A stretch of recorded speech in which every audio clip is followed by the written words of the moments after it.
കോട്ടയം ജില്ലയിലെ മഞ്ഞൂർ പഞ്ചായത്തിൽപ്പെട്ട കുറുപ്പൻതറ കൊണ്ടുകാല 1 acre 35 saint സ്ഥലം വിൽപ്പനയ്ക്കുണ്ട്. Residential commercial ആവശ്യങ്ങൾക്ക് ഏറ്റവും അനുയോജ്യമായ പ്രോപ്പർട്ടി.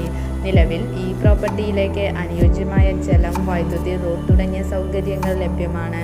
ശാന്തവും സുന്ദരവുമായ വസ്തു. നിലവിൽ ഈ പ്രോപ്പർട്ടിയിൽ റബ്ബർ കൃഷിയാണ് ഉള്ളത്. വീട് നിർമ്മാണത്തിന് ഏറ്റവും അനുയോജ്യമായ വസ്തു. MC റോഡിൽ നിന്നും 3 കിലോമീറ്റർ മാത്രം മാറിയാണ് ഈ പ്രോപ്പർട്ടി സ്ഥിതി ചെയ്യുന്നത്. ഈ വസ്തുവിൻ്റെ സമീപത്ത് തന്നെ ചർച്ച്, ക്ഷേത്രം, സൂപ്പർ മാർക്കറ്റ്, സ്കൂൾ, ഹോസ്പിറ്റൽ തുടങ്ങിയ സൗകര്യങ്ങൾ ലഭ്യമാണ്. ഈ വസ്തു സ്വന്തമാക്കാൻ താൽപ്പര്യമുള്ളവർ വീഡിയോയുടെ താഴെ കാണിച്ചിരിക്കുന്ന നമ്പറിൽ ബന്ധപ്പെടുക.